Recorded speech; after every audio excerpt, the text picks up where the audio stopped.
Hello, this is Bishop William Koenig. Welcome to Catholic Forum, a weekly presentation of the Office of Communication of the Diocese of Wilmington. Now, here is your host, Bob Krebs. Thanks, Bishop. Legatus is a Latin word meaning representative or ambassador. It is also the name of a Catholic organization for lay business leaders who are called to be ambassadors for Christ in the marketplace. On this episode of Catholic Forum, after a news update from the dialogue, we will talk to Francis Pileggi, a past president of the Wilmington chapter of Legatus. Francis tells us how Legatus got started, how the local chapter formed, the membership requirements, and how Legatus is helping business leaders to be better Catholic Christians and impact the business community. Francis Pileggi is my guest on this edition of Catholic Forum. I hope you find today's program informative and inspirational. Now the news. Thank you, Bob Krebs. With news for the Catholic community of Delaware, Maryland's Eastern Shore, and beyond, I am Joseph P. Owens, editor of The Dialogue. Thinking about the young women she has taught over the past half-century can bring out the emotion in Martha Holliday. The number is significant. The Padua Academy English and Literature teacher estimates she has taught more than 5,000 girls since she began at Padua in the fall of 1974. She's had many mothers and daughters in her classes. I'm waiting for someone to come in and say, "You taught my grandmother." I'm sure of it because 50 years is generation after generation, Holliday said recently at the all-girls school. Padua wanted to do something for Holliday to celebrate her time at the school. She told school officials that what she wanted was for more families to be able to afford the tuition. Thus was born the Martha C. Holliday Scholarship. The namesake has high hopes. I'm hoping that people will contribute so that students that can't afford this education will be able to come to Padua, she said. If every one of my former students sent $10, we'd have $50,000. Holliday has had offers to go elsewhere, but she said she has never considered leaving Padua. The students, she said, inspire her to want to be excellent for them. I'm so blessed, she said. I so love this job. Ever wonder if your contribution at a Lenten fish fry made a real difference in your community? St. Mary of the Assumption in Hockessin shares the dollars and cents with dialogue readers. Coffee Run Council 6768 in Hockessin completed its annual Lenten fish fry dinners at St. Mary of the Assumption Parish with much success for the parish community.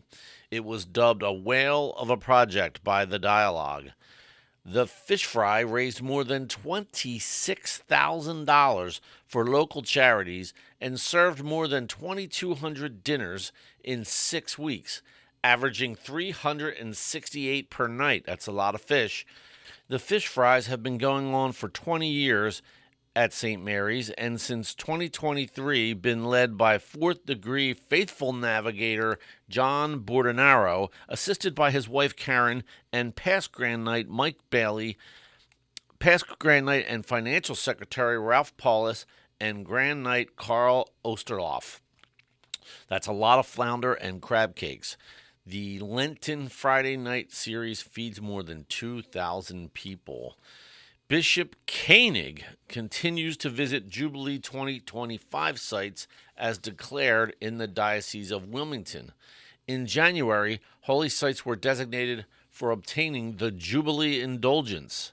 In April, the bishop visited St. Anne Adoration Chapel in Wilmington as part of visits to various adoration chapels since declaring Jubilee 2025 sites.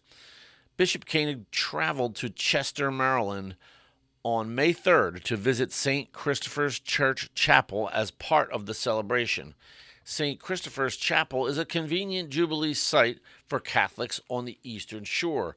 Other designated sites include the Perpetual Adoration Chapels at Holy Cross in Dover, St. Peter Cathedral, Immaculate Heart of Mary, and St. Anne in Wilmington, the parishes of St. Jude the Apostle in Lewis, and St. Francis de Sales in Salisbury, Maryland are also included. For visiting hours at St. Christopher's Church and Chapel and more information about Jubilee devotions, go to stchristopherski.org or the Diocese of Wilmington's website, cdow.org. And don't forget, for up-to-the-minute news, visit thedialogue.org and pick up a copy of the Dialogue newspaper in the Catholic churches and schools in the Diocese of Wilmington. For Catholic Forum, I'm Joseph P. Owens, editor of The Dialogue. This is Catholic Forum. I'm Bob Krebs, and Francis Pileggi is the President Emeritus of the Wilmington Legatus chapter. He's also the managing partner of a Wilmington law office, and we'd like to welcome to the program Francis Pileggi. Thanks so much for being with us. Yeah, it's great to talk to you. Thanks very much for having me. Yeah. So before we get started talking about Legatus, tell us a little bit about yourself. I gave you a very quick introduction, but what else do we need to know about you, Francis? Well, I'm one of 7 children. I'm married. I have a beautiful wife and a perfect daughter. Yeah. And hard to believe, but I'm in my 60s now. I've been practicing law for over 35 years, wow. And I focus mostly on corporate and commercial litigation. Mm-hmm. How's that for 30 seconds? Oh, that's great. That's perfect. And I know how it is to be in your 60s. So it's hard to believe. I still don't believe I'm that old. I know, it's amazing. I feel like I'm 30, but you know, then I walk past the mirror. So tell us about Legatus. How did that organization get started?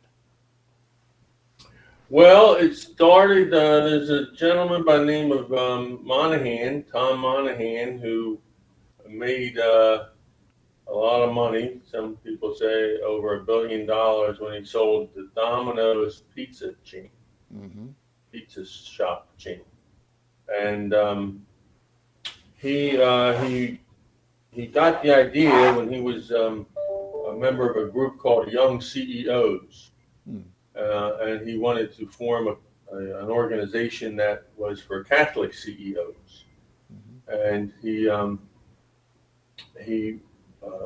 formed it as a, obviously he was very successful with the Domino's pizza franchise or chain, and so he used a lot of those same skills to promote and to form and to develop this group of Catholic CEOs with chapters all over the country, and there are actually some chapters in Ireland, wow. The other countries. Yeah. And he's a very dynamic guy. He probably, as you know, after selling Domino's pizza chain, he created the Ave Maria University in Florida, which has its own Ave Maria Law School. And I understand that there's a real estate development. It's a little town that is built around the university, and there's a cathedral there.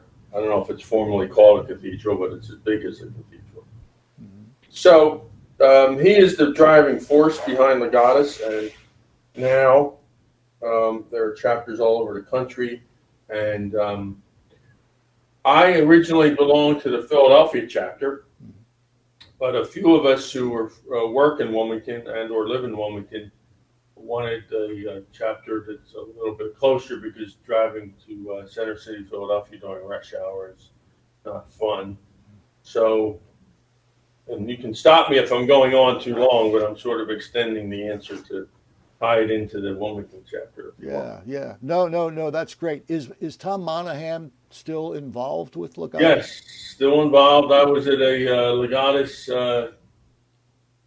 dinner in New York City in December, and he was there himself in person. Yeah. So he's very actively involved, yes. I think he's in his 80s now. Yeah. So you're one of the founding members of the Wilmington chapter. Oh, the Wilmington chapter, yes. Yeah. How did that get, when did that get started, and what was the process like? That got started about, believe it or not, about 20 years ago. In 2006, I think, was our first meeting in Wilmington, and obviously before that, in 2005, we met with the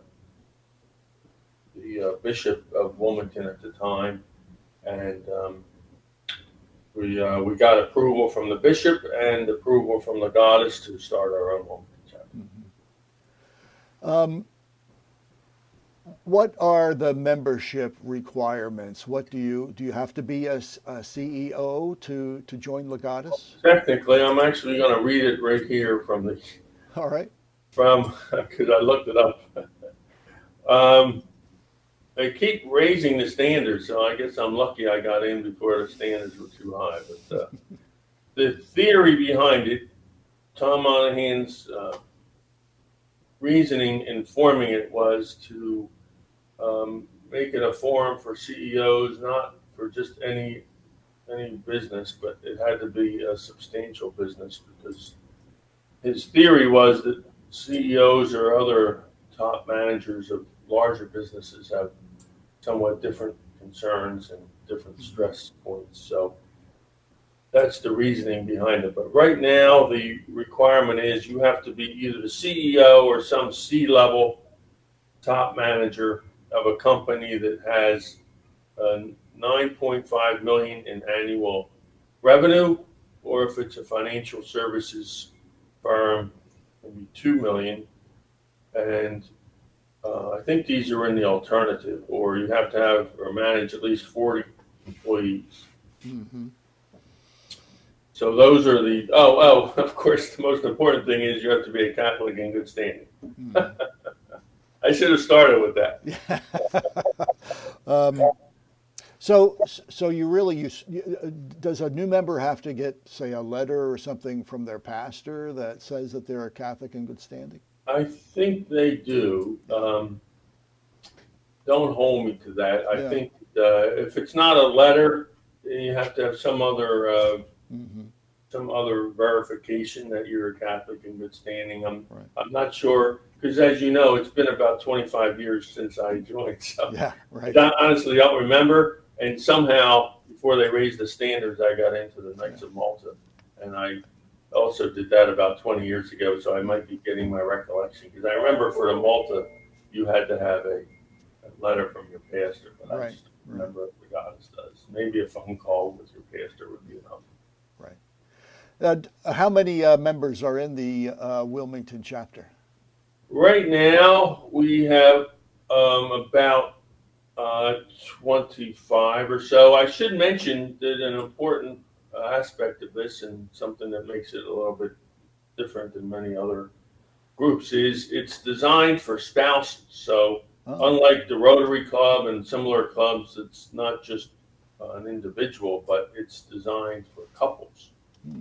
So when you're asking me about the membership requirements and things of that nature, it's the monthly meetings we have are for and with couples. So when I answer the question, how many members, it's right now about 13 couples.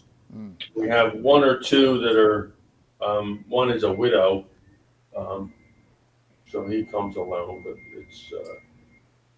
that's a long-winded answer to your question. Yeah.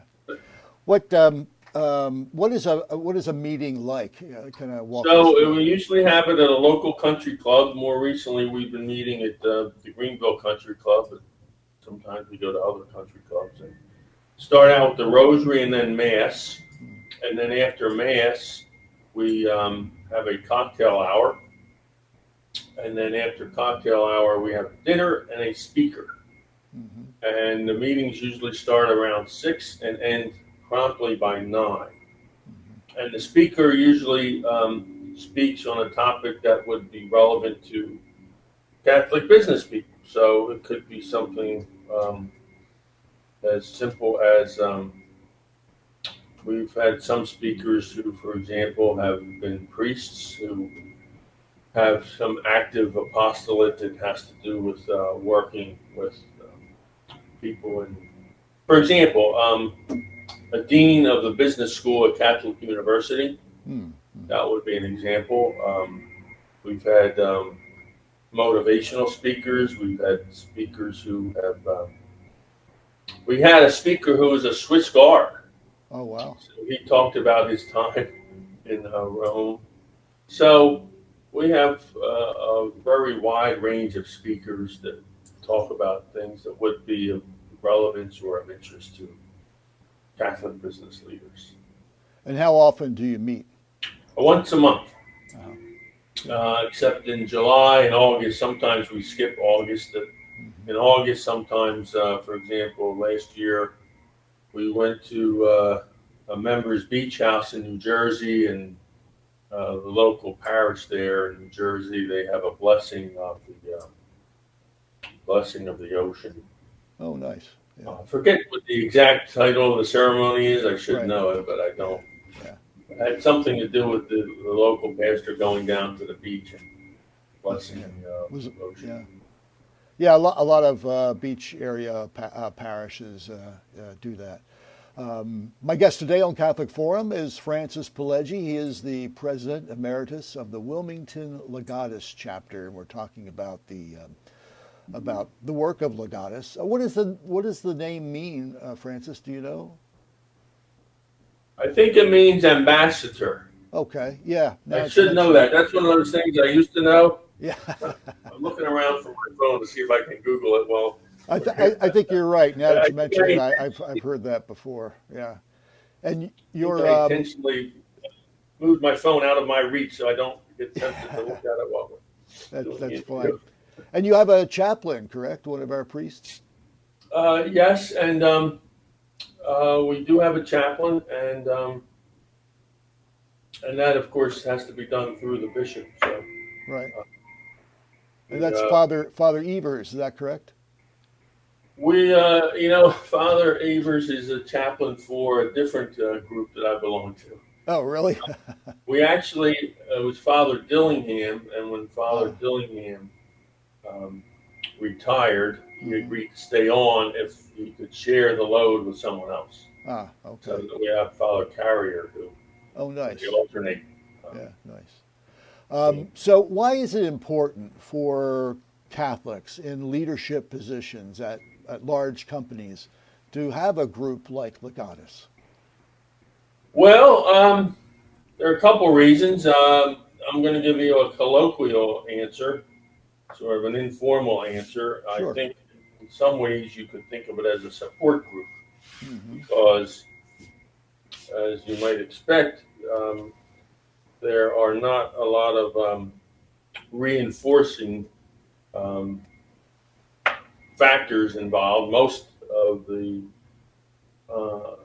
circumstances that business leaders are in are either hostile to religion or certainly not supportive of somebody practicing their faith. And Mm-hmm. obviously, we live in a pluralistic society, so we can't impose our beliefs on anyone, but there's a difference between imposing your belief and just practicing your beliefs. And so I think it's helpful to be able to meet once a month with other business leaders who are experiencing the same pressures of a secular world and even in some instances hostility to practicing your faith, even if it's done quietly Right. during your normal everyday activities. Sure.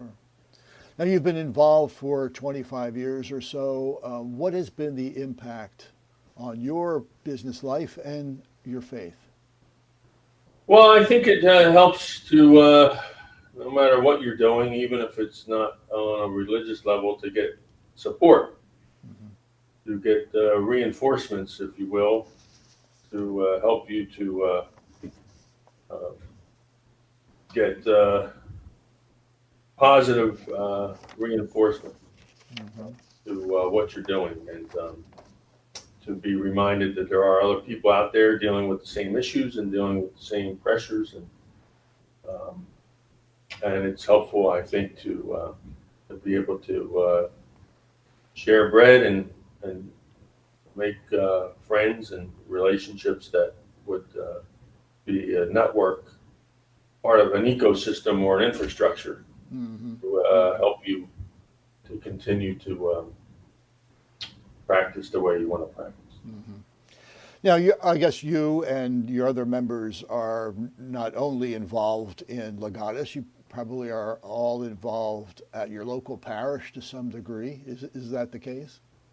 Yes, and we have members from Pennsylvania and Delaware. Uh-huh. Go right over the line in Pennsylvania, and a lot of the members I see at other groups. For example, I was just at a dinner on Sunday, something called the St. Thomas More Society, which is Right. a group of Catholic lawyers, Mhm. but not exclusively Catholic, but mostly Catholic.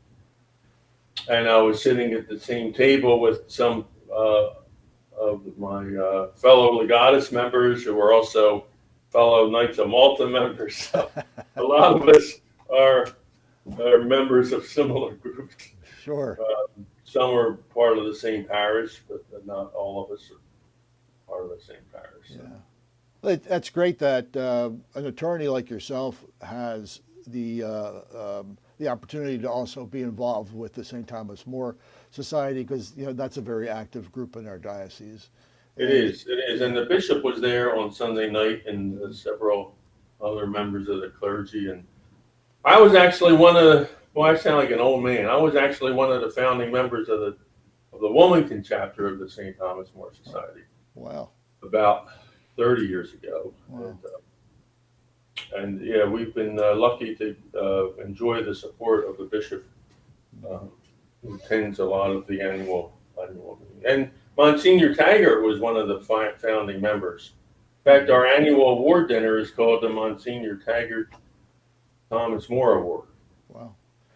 That's really cool, because Monsignor Taggart was one of the founding members of Catholic Forum. I mean, back before he went into the seminary back in the late 30s, early 40s, he was involved with his family insurance business. I think he was actually a insurance salesperson.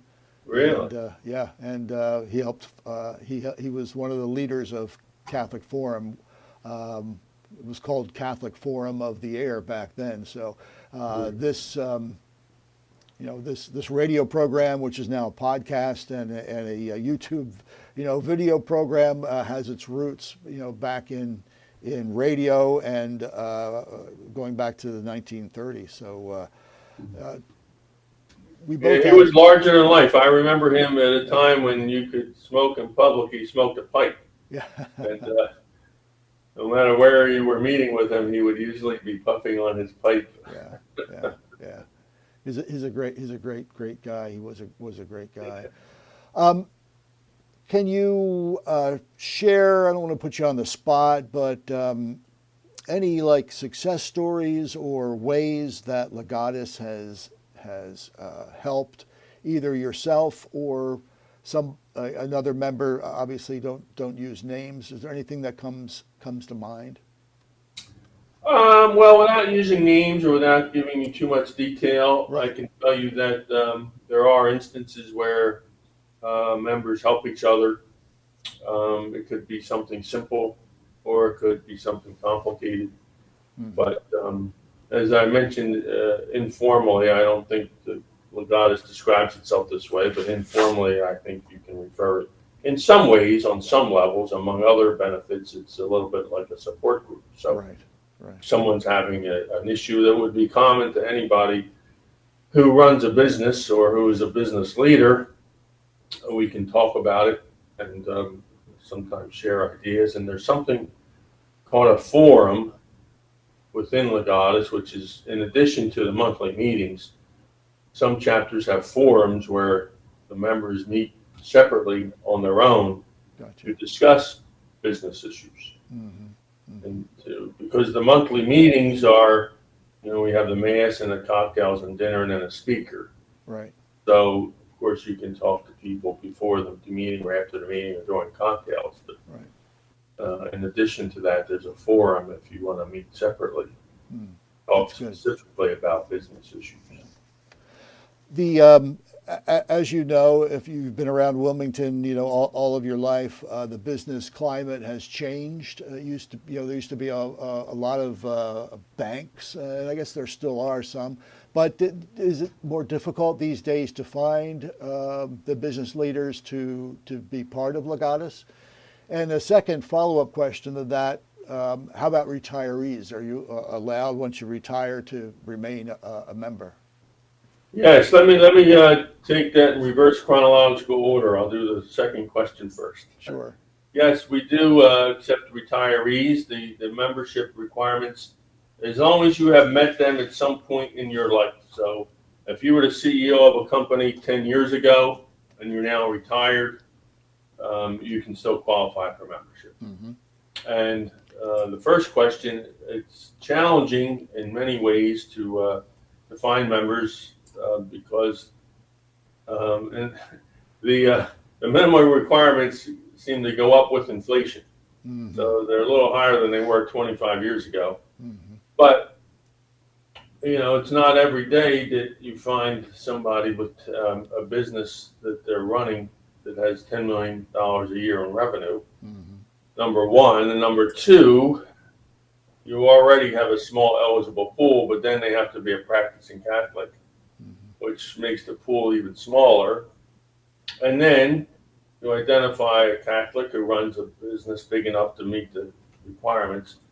Then you have to get them interested in attending monthly meetings. Most busy people, the last thing in the world they want to do is join another group that requires them to attend once a month. So it's not easy. When I was the president and one of the founders of the local chapter, recruiting is sort of a constant effort. Mm-hmm. And I know chapter presidents from around the country. For example, I was in New York City just last month talking to, at one of their meetings. They asked me to speak at one of their meetings in New York City, and I was talking with the president of that chapter. And they don't have any more members than we do. Mm-hmm. And I said, well, this is New York City. Yeah. Compared to Wilmington, you think it would be easy. Yeah. She said, well, there are a couple of reasons. One, it's obviously a very secular city. True. In fact, our mass was at the St. Patrick's Cathedral, and then the dinner was across the street or half a block away at a local club. But she said that's one factor. Another factor is a lot of people live in New York City, work in New York City, but don't live in the city. Right. So they don't want to hang around. They want to get on the train or whatever and go home. Mm-hmm. So that gave me some, I guess, comfort, for lack of a better word, because the other problem with recruiting in Wilmington is it's just a relatively small place. Yeah. But now I know that the head of the New York City chapter also has, they don't have any more members than we do. So, Francis, if somebody's listening who meets the criteria, they want to get more information, would that legatus.org/Wilmington be the best place to go? That is definitely the best place to go. Easy to remember, legatus.org.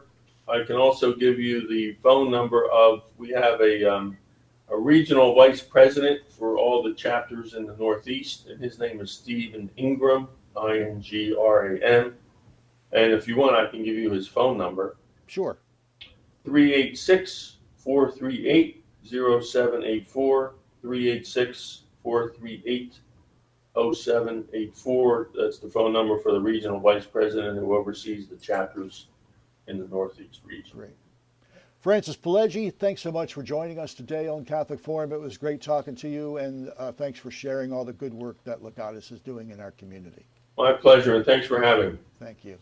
And you can see a video of my interview with Francis Pileggi on the Diocese of Wilmington YouTube channel. On the next Catholic Forum, we'll take a look at near-death experiences from a Catholic perspective with author Scott L. Smith, Jr. To hear this and other past programs, visit cdow.org/Catholic Forum or search us on Apple, Spotify, iHeartRadio, or Amazon Music Podcasts. Thanks for listening. Have a great week. See you next week. This is Bishop William Koenig of the Diocese of Wilmington. Thank you for listening to this edition of Catholic Forum. And may Almighty God bless you, the Father, and the Son, and the Holy Spirit. Amen.